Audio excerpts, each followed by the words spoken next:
Today ngayong araw guys, pag-uusapan natin yung para sa akin isa sa pinaka-sulit, isa sa pinaka-smooth, isa sa pinaka-magandang experience na nagamit ko for a mid-range phone ngayong 2025. Ito yung phone na pag ang pinag-usapan natin yung software experience and yung software stability, napakahirap talunin ito. Yung tinutukoy ko pala guys walang iba kundi yung CMF Phone 2 Pro by Nothing. Actually, na-review ko na siya 3 months ago, yung color black variant yung dumating sa akin. Pero ngayon meron akong color orange alongside the Nothing Phone 3, yung true flagship phone ni Nothing.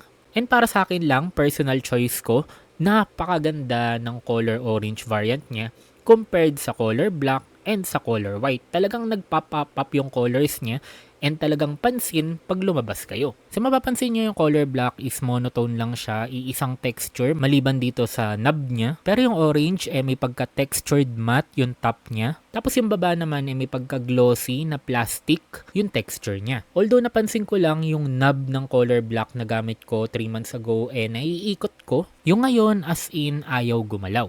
Isa din pala to sa difference ng CMF Phone 2 Pro over dun sa predecessor niya na fully modular talaga. Ito is parang naging design na lang yung pagka-modular na itsura niya. Pero in reality, hindi natatanggal or nababaklas yung likod niya. Sabi ko nga, hindi ko na rin ma-turn yung knob niya. May mga accessories kayo mabibili, pero hindi siya kasing modular katulad nung version 1. Pero ito din yung reason kung bakit madalas sold out yung color orange. So meron tayo dito guys na 6.77 inches na AMOLED display. 120Hz na rin siya and capable siya ng Full HD Plus and HDR10+.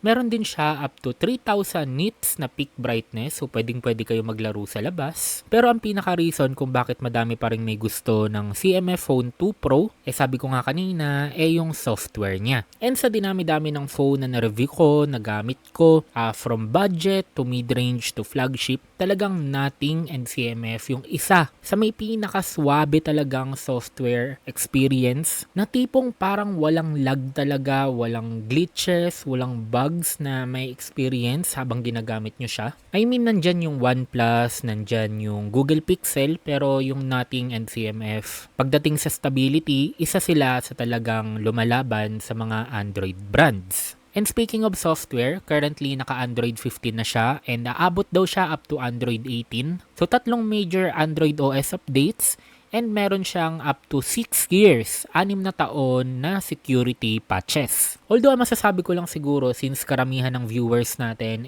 gamers, hindi yun yung target ng CMF phone. Sabi ko nga software experience yung binibigay niya, but it doesn't mean na hindi siya capable and hindi siya powerful. So para sa akin, isa to sa strength nitong CMF. Makikita nyo dito talagang napaka-stable niya. Nakakuha siya dito 99.3% na stability na kung titingnan nyo yung stress test result niya, parang halos di gumalaw yung linya niya. All throughout the CPU throttling test, hindi siya nag-orange or nagpula. And talagang napapangatawan na niya ito kasi hindi lang siya sa benchmark, even sa actual usage, never akong naghang habang ginagamit ko siya. Pagdating naman sa Antutu benchmark, nakakuha tayo 653,000 na merong CPU score na 215,000 and GPU score na 148,000. So yes mga kaboom, no, saktuhan lang yung performance niya. Sabi ko nga, capable pero hindi ganun kalakas.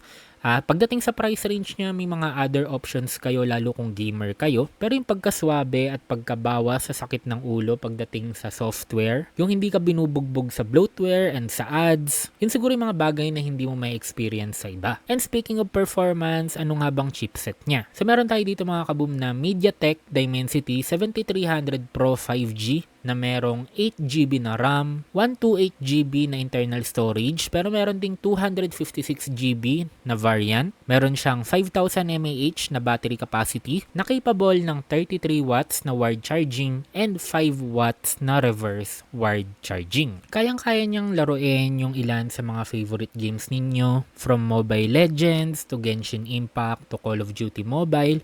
Even yung new games katulad ng Crystal of Atlan, kaya niya. Pero don't expect too much na parang gusto mong isagad yung settings, gusto mong talagang sagad na graphics. Pag ganun yung expectation mo, hindi ito yung phone na para sa'yo. Isa pa palang nagustuhan ko dito sa CMF phone, yung typing experience niya.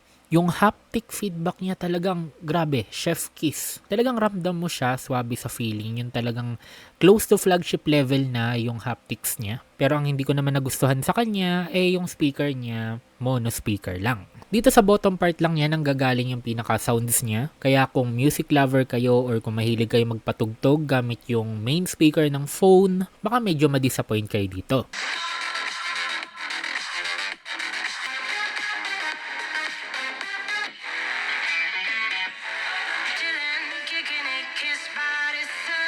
And doon pwedeng pumasok itong CMF Buds 2A, which is ito yung official earbuds para sa mga CMF phones. Nasa 1,500 lang siya pero nung ginamit ko siya, maganda siya. Yung iba kasing earbuds na nasa gantong price range, kung hindi tunog lata, tunog kulob. Ito clear yung sounds niya tapos maganda pa yung bass niya. Sobrang dali lang din niya i-connect sa phone and may companion app siya. So pwede nyo ditong i-adjust yung bass level niya, pwede nyo baguhin yung equalizer niya, pwede rin kayong gumawa ng custom nyo.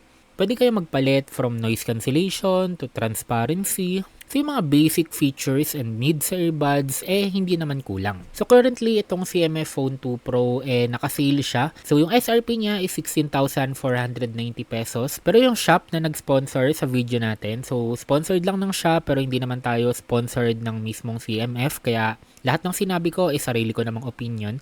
So yung shop na nag-sponsor sa atin, meron silang promo price na 11,399 para sa 128GB variant and 12,199 para sa 256GB na variant. Para sa CMF Buds naman, so SRP niya is 1,499 pero nakasale sa kanila ng 1,318.